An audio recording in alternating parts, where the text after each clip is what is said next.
Welcome back to Nostalgianomics. My name's Alex. Today we're going to talk about buyouts. Buyouts, right? One of the most taboo subjects in all of Pokemon. Other YouTubers get asked it in their comments or their live streams, and they don't really like to talk about it. They kind of glaze over the questions or don't go too much in depth.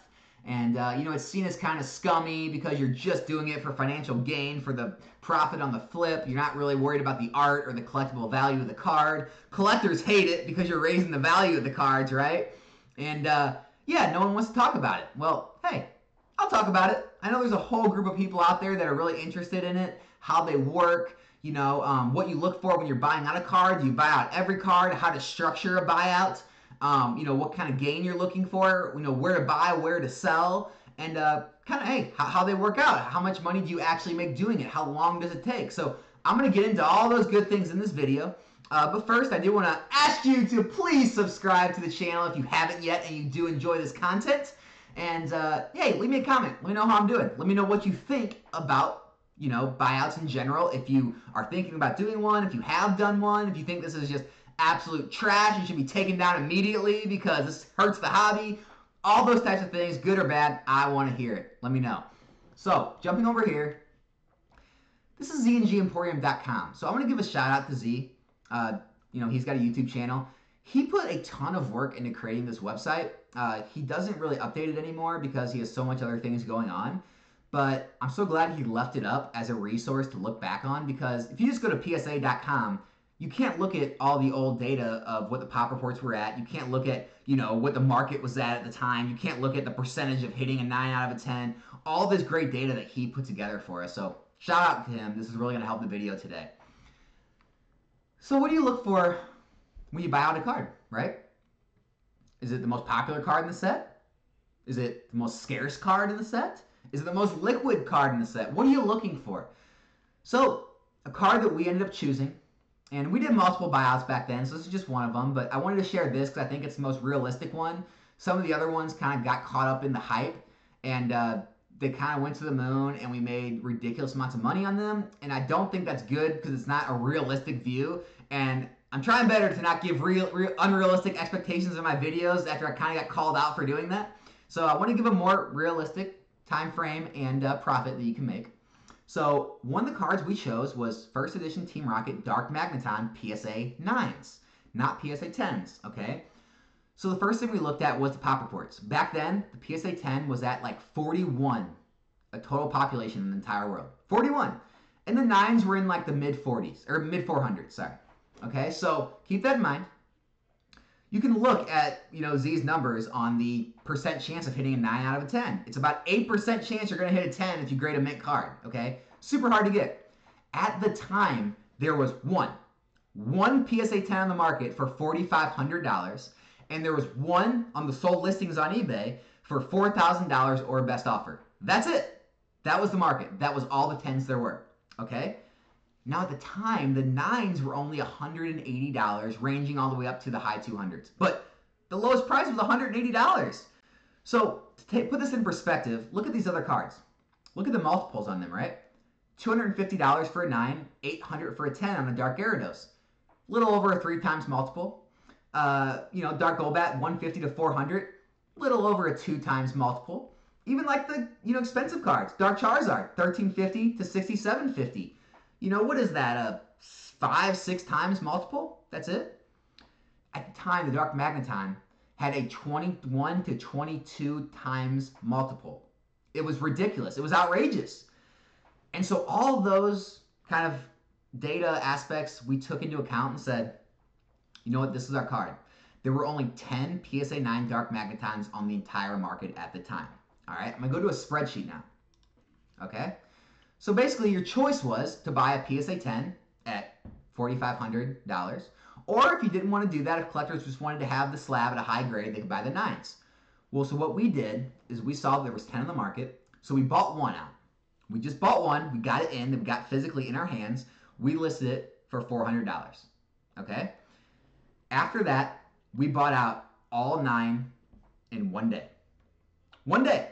One foul swoop, we bought all 9 of them out at their buy it now prices, all the way from $180 up to $286.78. And I know you see these are kind of some weird numbers.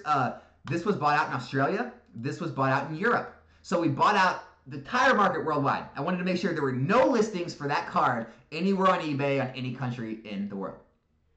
So we controlled the entire market. We had one listed at $400. Now, we were very aware of the fact that there was a big population and others could start listing the card. But we wanted to make sure that we had cash reserves ready to buy those out as they came on. Our whole point was to raise the market price. It wasn't to, stop others from listing or others from making money too off of this. It was to make sure we gave the impression that the market was this high, and it became that high. Again, we did this completely on the upright. There was no shill bidding. There were no fake sales. There was none of that. It was all completely real. So this was risen, completely, from the ground up. So after that, about 3 days later, one came in the market at $275 from a seller. Boom, bought it. Bought it right up, right away. A few days after that, $299.99 from another seller. Boom, bought that up right away. At this time, we were getting more of our cards in. So we were listing on my account and his account. One was $400, one was $399.99. So now the impression was, hey, the market was already moving up. There was only two on the market, and they were both at $400. So it gave the impression that, hey, this is what people were wanting. This is what the ask price was. And we only had to buy one more card. A seller took advantage of the prices rising, listed it at $330. Boom, we bought it the first day we saw it. So at this time, we had sales going all the way up to $330. Only ones in the market were $400. And at this time, we got an offer. We got an offer for $350. We took it. I'll tell you why. We took it because it was one of our best offer listings. And so all it showed was a $399 with a line through it. Best offer accepted, right? So it gave the impression that a sale was made close to $400. So all we had to do was list another one of our Dark Magnetons at $425. So now we had a sale that was somewhere around $300 or somewhere around $400. A $400 listing and a $425 listing. Took 3 more days, the $400 listing sold at $400. Okay? Around this time, I can't remember exactly when, the PSA 10 copy sold. Someone bought the $4,500 PSA 10 copy. There was no more PSA 10s in the market. If you wanted a first edition Dark Magneton at the highest possible grade, this was it. This was your only chance, PSA 9. And so it kind of started a firestorm. It was like a fire sale within a week. Within a week, we sold these for $400, $415, $425, $440, $450 in a week. It just started selling out. And so after that, we started listing them at $500 and $499.99 a piece. We were wanting to see how high this could go. We sold one at $470, $499. It was best offer was accepted, and that's when the bottom started to fall out. Other sellers were coming in the market during this, but they were selling their cards just as fast as we were. They were getting sales at $425, $440, same as we were. So it wasn't hurting us. What hurt us was when TCG Gaming came on the market, and I believe he listed a listing of 5 available at, I think it was like $429.99. And so at that time, we said, okay, now that the big guys are starting to see this, we got to get out. So we started just getting out as fast as we could. We sold one at $424.99. Other sellers were coming on. The prices were dropping. I think TCG Gaming even lowered his a little bit. And we just started selling. We took an offer at $400, $375, $350. We ended up selling our last 2 cards for the same price we sold our first one at. Okay? So, because we knew we didn't want to be in this card long term. We knew it was all going to be, kind of up and down. And when a lot more people started getting on the market, we wanted to get out. So, how did it all end up for us, you asked? Well, our total sales were $5,253. Our total purchase prices were $3,016. So our total profit was $2,237, which was a 74%. That added up to be a $172 per card profit that we made. And now I know what you're saying. Stay with me. I know I'm going to get into the shipping and the fees. Don't worry. I know everyone wants to see that too. Keep it all completely on the up and up. The total sales again were $5,253. Our shipping and fees were $762 on that. And so our total profit was $44.91, okay? With our inventory cost of that original $3,016, our total realized profit, total gain, was $1,475, which ended up being just under a 50% return. So 49% return on our month and a half, 2 months worth of work. So this only took about a month and a half, 2 months, all right? It started out a little slow, but once the kind of craziness happened, it went really fast, and those last few sold kind of slow because there were so many more people coming on the market realizing the prices were that high. But yeah, so a month and a half, 2 months, we made almost 50% on our money. We made $1,400 on a $3,000 investment. We were pretty happy. This was kind of our first entrance into the buyout game. We wanted to start out with a low value card, something with a little less money, something we couldn't get hurt on too badly if it went wrong. We did do other buyouts. One we did one on was the PSA 9 Brock Trainer from Gym Heroes. We did one on the Lapras PSA 10 from Fossil. And the reason I didn't use that one is because that was kind of when the hype was starting, and it was astronomical. We kind of hit a home run, grand slam on that one. We started buying out PSA 10 Laprases like in the low thousands. We got up to where we held 7 of them. The last one we bought was only for $2,000.